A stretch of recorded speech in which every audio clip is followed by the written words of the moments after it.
Hello and welcome to another watch and hopefully learn. We boot up a replay and analyze it through the lens of somebody looking to find things to learn or improve on. So here is another one of my games, which I played on the ladder a couple days ago. So it's kind of fresh. I do remember, of course, who wins, but I can't remember too much about how it goes. So in this game, we've got myself in the yellow on the left playing the Ottomans. And our opponent on the right in the pink is playing Order of the Dragon. So getting right into it, I haven't played Ottomans for a while. I do really like them, but I've sort of stopped playing them a bit because they are quite strong at the moment and it just feels a little bit unfair, or I don't like playing the strongest civs for that reason. It's kind of the same with Sengoku at the moment. But I like them so much I wanted to get back into them, so here I go. So I've gone for the pretty standard military school opening, getting the one trip on stone, one trip on the straggler, and then getting that military school down. There is another build I like to do, which I think was popularized by Louis or Beastie.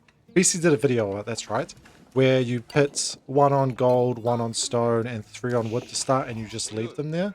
In this matchup, I very much decided consciously not to do that because I'm worried about the Dark Age aggression out of the Order of the Dragon. So I was worried about having too many places for them to attack and get value, whereas doing it this way, it's only the gold which is going to be vulnerable. So that was my first thought I know coming, because Order of the Dragon Spearmen are really scary. I hate going against them when they're Dark Age. In this game, they didn't go for it, so everything is going to be even. So I'll use this opportunity then to speak on the matchup. Like I said, I've not actually played a lot of Ottoman for a long time, like literally over a year. So I'm not very familiar with Ottoman matchups. So I'm kind of figuring out things on the fly as I was in this game. I know for Order of the Dragon, I can put pressure on them if they're going to lift a fast castle. I can try to put pressure on them.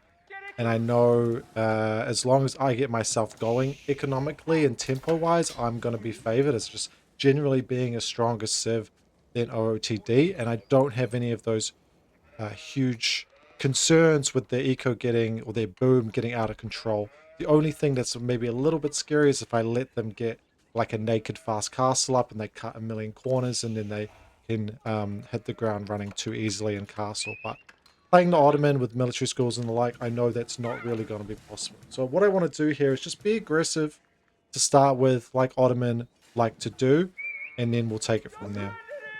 To start with, I actually don't send my first spearman across the map. Again, this is because I was really worried. But one thing I do here is I do get quite fortunate. I scout that he's going out onto this boar. So I'm just trying to be a little bit cheeky here. It doesn't really make much of a difference. But trying to slow this down, stop this, do something. The thing with Order of the Dragon in any matchup, and it's true for this one as well, is it's tough for them for food. They really need to go on the map and get deer and boar or what have you to be able to compete economically, and then to not be in a hell of a lot of trouble if you do run out of food and have to go farms early, just because they really don't. He's not going to lose this, right? Nope. Is he going to turn back? No, he does. He does micro it around, but they are low and vulnerable, but he does get this in the end. And he's going up very slowly, just the 1 on the mine work. Which seems to me, I mean, I think I scout this, but this would be an indication that he's looking to tick up quickly. He's not too worried about getting a lot done in the early feudalage. He's not rushing up. Whereas for me, I'm going as standard as I possibly could here. 4 going on the, even going to 5 on the twin minaret. Wanting to get that up and then start pumping with, you know, military skills. Yeah, I'm even going back onto stone. Military skills and getting some tempo going with the free units to take my advantages. So there's nothing too crazy going on here yet. It's just more a little bit, the boar is the biggest thing, and then it's just, well, where can I go on pressure, where can I do damage? I didn't go across with the spearmen, which I think is one mistake. I could have easily denied this gold simply with those spearmen.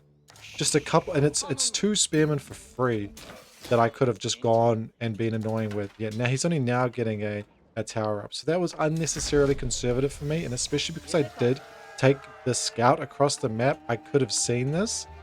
And with him going and making a tower out here first, I can't pressure this with the spearman, but I know that this is going to be more vulnerable. So there's no reason for me not to come in and get this in. So that's already a mistake, especially in my position where I am actually trying to be aggressive and take it to the Order of the Dragon player, because like I said, I really don't want to let them get a naked castle or an easy castle without having to pay any price. So now that we are up to feudal age, it's units. So the blacksmith to get the production bonus, that's a no-brainer. Stables for Sipahi, these days that is also a no-brainer. Even if he was opening spearmen, Sipahi's still the way to go, but especially if I can go and pressure out here as well. So the gold and the food are going to be my areas to attack.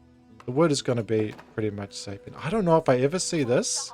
I don't know if I ever see this, but he's going out here, presumably for the deer to be a bit cheeky as well. Although he's going all the way into the corner. I don't know what is going on here, actually. I don't remember seeing this in the game. What's he doing? Has he got vision? Maybe he didn't know his deer were there? No, he does. Okay, he does. He just walked a little bit walked a little bit further than he needed to. The other thing he's done is he's put 3 onto stone, which, I mean, this has to be for emplacements. He's got 2 towers out and about.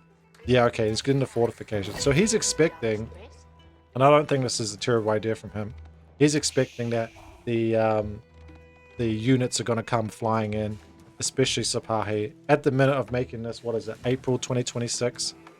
Sipahi is so strong, and not only are they going to be really annoying to deal with, but in terms of like trying to keep your villages alive, but it's going to be, you know, the fire damage, torch damage to try to take out those towers as well.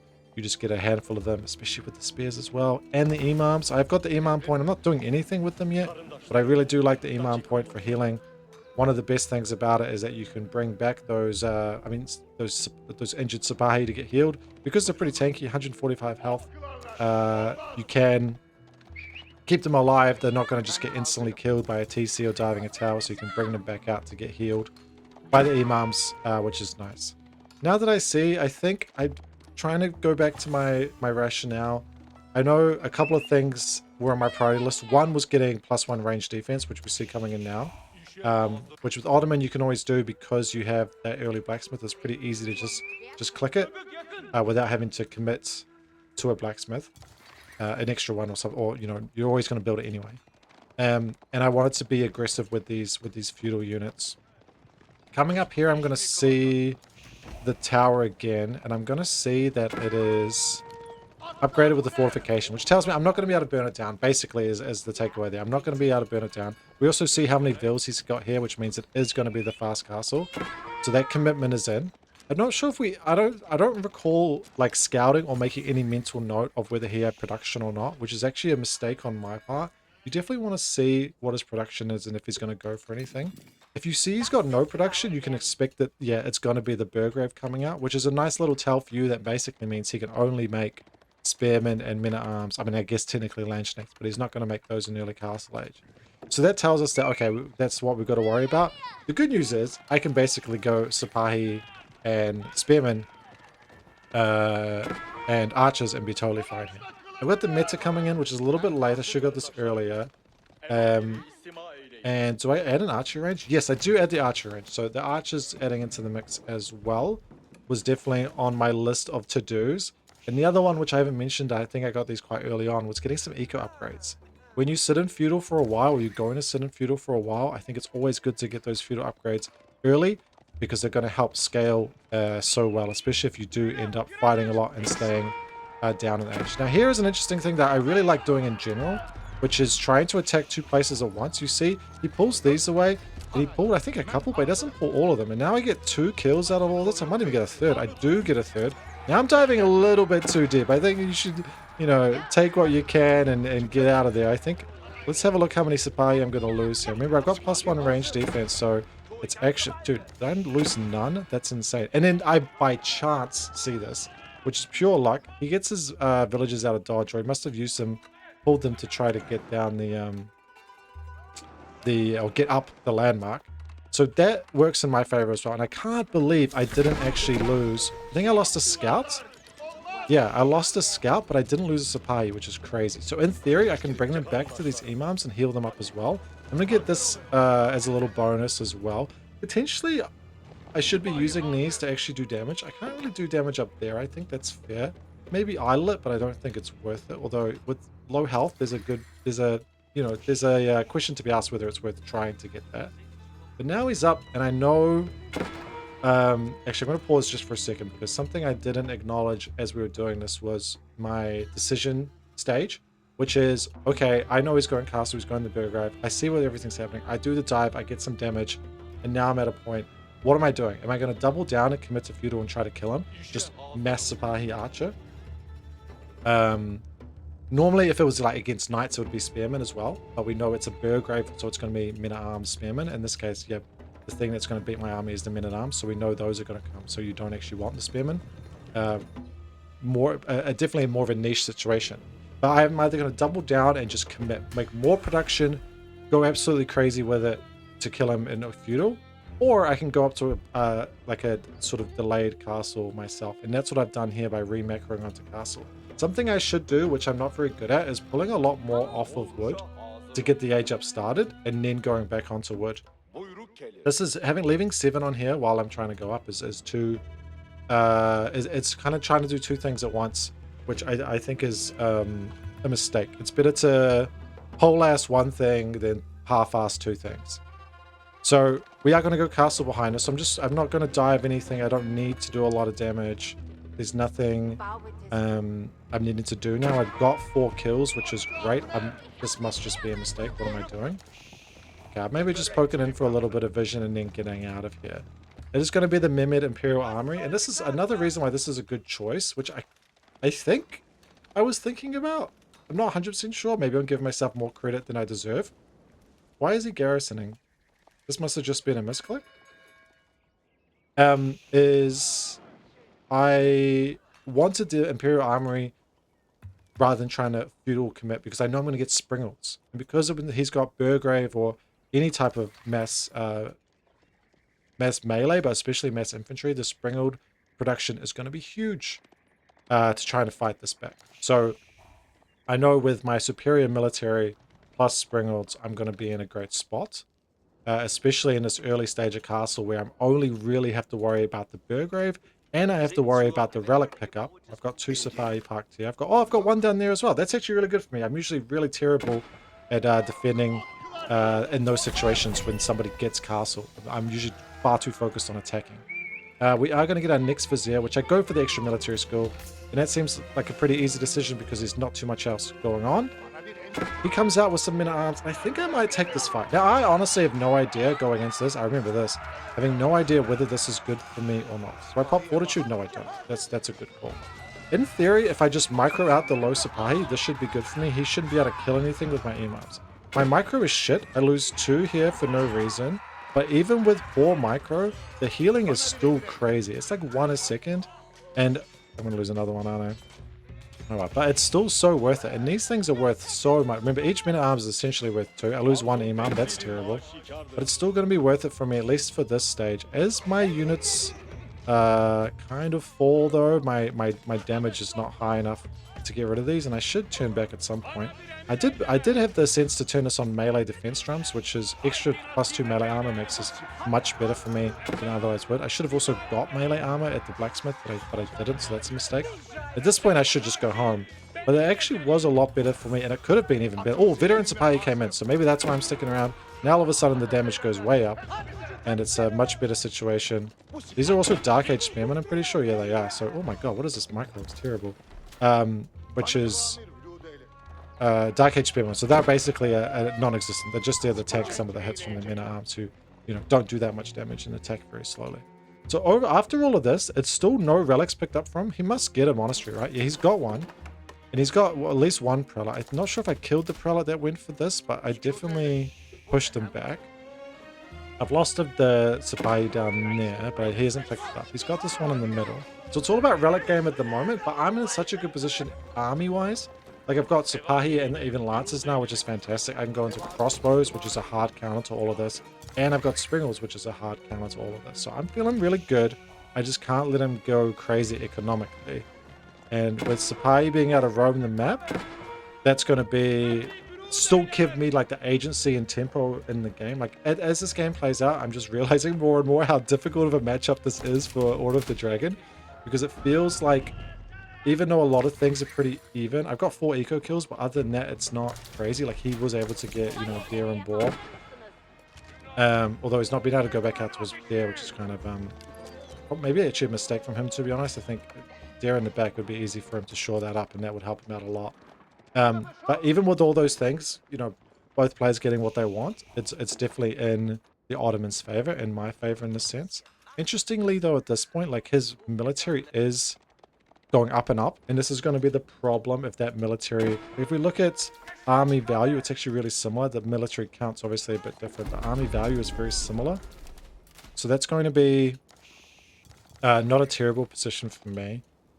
And I'm going to feel good with the quality of my units. Now, I'm just sitting back here. I don't have any imams to heal these 3 very low Sipahi, which is bad.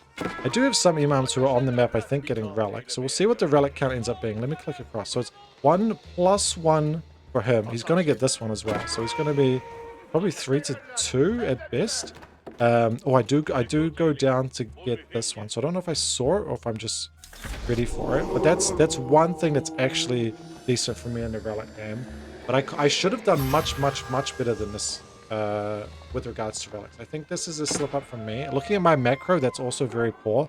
This could be so much Sipahi. All these resources that I'm just not producing enough. And Sipahi are never bad. So even on top of everything, I should still be getting them. Now I'm gonna go for my 3rd point, which at this point, basically with your 3rd point, assuming you didn't put 2 into the 1st tier, which sometimes you do if you need Anatolian hills, the sheep one, you're going to go for either the military school speed and allowing you to get either Jennies or Lancers out of your military schools. Very powerful. And that's the one I go because things are pretty chill. But the other one you can do is Janissary Company, which is more of a go now button. So if you're on the back foot and you really need to defend and win a fight, it's great. Or if you're going for the kill, going for the juggler, you can get that one up as well. And go take it to your opponent. Because it's like, when you have 4, is it like 10? It's something insane how many you get. 2 for each landmark, town center, and military school. So with 4 TCs, 4 military schools, and TC, you get 10. That's pretty crazy. Oh, let's take a big fight here. I can't actually remember how this one goes, but it does not look good for me. So the horsemen get on, the springers actually go down really quickly. The men-at-arms are tanking everything. I have some crossbows in here, but they will call our position and they all go down. So now it's just a Dark Age Spearman, 2 Dark Age Spearmen, and a bunch of Sipahi and a Lancer. So I basically lost everything, as it does go 3-2 in the relics after all. I lose everything. And I remember very vividly what happens from here. So I want to stop and do a little bit of a stock take. I've got these guys in the back trying to do some harassment. If they get some damage, that's sweet. But otherwise, I've only got those 4 villager kills. Nothing else from there. The Vil count is pretty much like based on Order of the Dragon to Ottoman and looking at the TC idle time. This is pretty normal other than the 4 kills that were lost. He's got all these villagers coming out, which is interesting. Does this mean that he is dried up on food? He's got berries in the back, which I guess is hard to go secure. He did come back out for these deer, which is good from him. He's got his gold secure. So it's really all about food. He's got this deer pack down here, and these guys are coming out. So we'll see where these guys don't go, because I can't remember. But the thing I wanted to notice the most is I've got heaps in production here. Heaps of units in production. And I've got 4 military schools pumping. I've got Lancers, and this one's on crossbows for some reason. Oh, I've just switched it to Lancers. That's why. Okay. And I've obviously got the Imperial Armory, the MIA pumping out Springles. So I'm remassing really fast. I'm down in count. Our army value is I'm just slightly less. And he just wiped my whole army. So this is a little bit, I think, probably more of a Civ thing than a me doing good, him doing bad situation. So it's a bit of an interesting. I think against other Civ, I could have got severely punished for taking an engagement like that. So he is going to come forward. The Springald's pushing back, and if those horsemen can't jump onto Springald's, he's in deep shit. Going over here, these Sipahi, I might use an all army hockey here to bring these back. Are they going? Oh my god, I did. I all army. They could have just had a field day on 8 Order of the Dragon villages, but I used all army hockey and A moved them back. It's a terrible habit that I have. I think all army hockey has a lot of use. I don't think it's something you necessarily have to unbind, like a lot of people will say, but that is exactly one of the times where it's awful. And that, I mean, that literally, that could have been game deciding, especially when he's pressing me at the front. it's hard for him to pay attention at the back as well. So I could have just won the game outright there, but all army hockey cost me, or my use of all army hockey cost me. Now, all those villagers went down here. I have to stop for a second to see, does he not see his deer? Oh my god, he sees it through the fog of war. Okay, that's not an excuse. He should know. This is crazy risky, and is very much like a Hail Mary for him, which I don't think was a good call. One, like obviously the Hail Mary outside my base is never going to be ideal. But the other reason I don't like it always, he gets his first villager kills. My silly vills, too slow to get the wall up. Is that he could have gone down here, of course, and he just took a really good fight. So I don't think he's in like that much of dire straits. Like it's not like, oh, he's going to lose the game.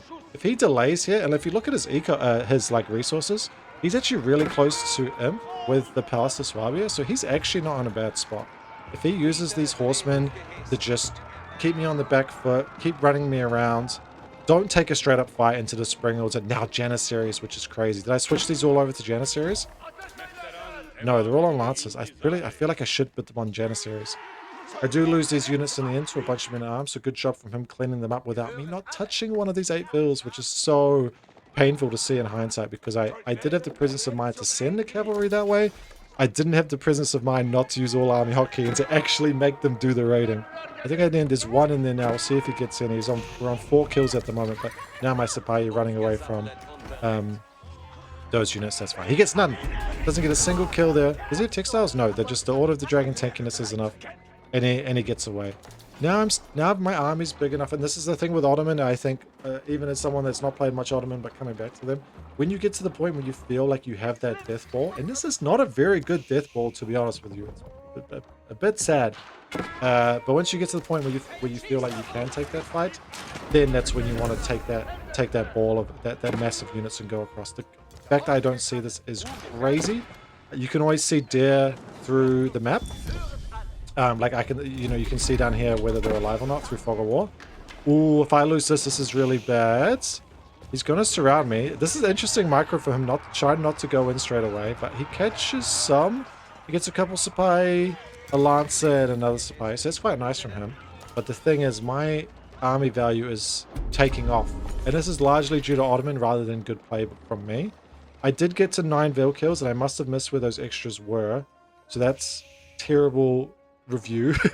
If I wasn't doing this as a video, I would actually go back and see exactly where they were. I can only assume they were on... Oh, these guys are idle. I can only assume they're on the wood line because I didn't get these ones down here. Or they were on this gold. They must have been on this gold, right? That's why I was there. Maybe it was. Anyway, being active with the Sipahi is probably the big takeaway for me here.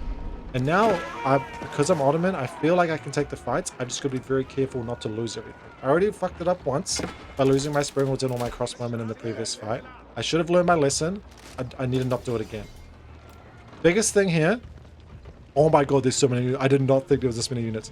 I looked at this part of the screen and I'm like, okay, the biggest thing here is I popped the Janissary company, their Vizier point. So I got 10 Janissaries coming across the map to join my army. Now it's like, it's a huge pump. I think I was already hit on military army value, but this has pumped it up by like 2,000. This army plus these Jannies, I think beats everything he has. And then you combine it with, somehow I've got 7 Lancers and 5 Sipahi also coming. And at this point also I can rally across the map. So if I take all my production, I'm looking at the wrong player. If I take all my production, I've got them all. Actually, I don't rally across the map yet, but I should. Because at this point it's just like death ball, go for the jugular, and all I need to do is not lose all of my units. And with Jannies in the mix, it's a lot easier not to, because the horsemen aren't going to be able to jump me. Sipahi range, on the range in the attacks is crazy. Janissaries shred these horsemen, which we'll see in a second. And the only thing scary here is the Landschnick. So I've just got to be careful. As much as I can, I want to target fire. I think I get the Springwoods on as much as I can to them. I'm trying to get the... I don't really have archers, but I'm trying to target down the Landschnick as I can. It's the only thing that's scary. The Janissaries are going to town on the horsemen. The crossbowmen are going to destroy the men-at-arms, and they're just not going to do that much damage anyway. I've got imams in here to heal. The Springwoods are absolutely insane. And as we do a little stock take, nope, we don't get a set. But like, I lost barely anything, and he lost everything. And that was just not a fight he could have taken, but I understand why he did, because I'm knocking on his door. But it's interesting for me, looking back at that fight, like, look at that game 5 minutes ago, it felt pretty even. His horsemen were keeping me in his base. He just needed to be able to get up to Imperial Age with the Swabia, and he could be okay. Hold on and then mess up with those. Probably mass ranged units would actually be better for him, like a lot of crossbows with that extra range. But in this case, not able to get there. I was able to take one good fight and then get a whole bunch of my military mass back up, and then I was able to go across and take one really good fight. So he wasn't able to have that contain. His horsemen weren't able to do what they were able to do before. And it's even with me not finding his very sneaky deer move out. And he also had those other deer he could have gone on as well. So yeah, a lot of that win, honestly, in review, a lot of that win was matchup. I think Ottoman is just like in that situation, just destroyed Order of the Dragon. If it was a case in a different matchup, like he wasn't Order of the Dragon basically, or I wasn't Ottoman, and I got punished for losing my army in the first instance, that could have been bad. So that's definitely something for me to keep in mind. But other than that, it was pretty comfortable for me throughout. I think the biggest takeaways for me still are in that early game, that feudal age, doing damage, having the scouting, get the little bit of raids off, and then making my being decisive in what I'm going to do. In this case, going up to castle, getting there, and then being able to contest his castle, fight the relics, stop his early men-at-arms, and then the horsemen coming onto him. And then as the game settles, I'm in a much better spot as we settle into castle. So that's probably my biggest takeaways. The other one is be a lot more careful with my all army hotkey. Using all idle military would have been better in that situation, and keeping an eye more on both the mini-map to see where everything is, and also just keeping an eye on my raiding groups. I like to put my raiding groups in a different hotkey or control group. In that case, I guess I didn't, or I tried to bring it back in a panic. So those are some takeaways for me as well.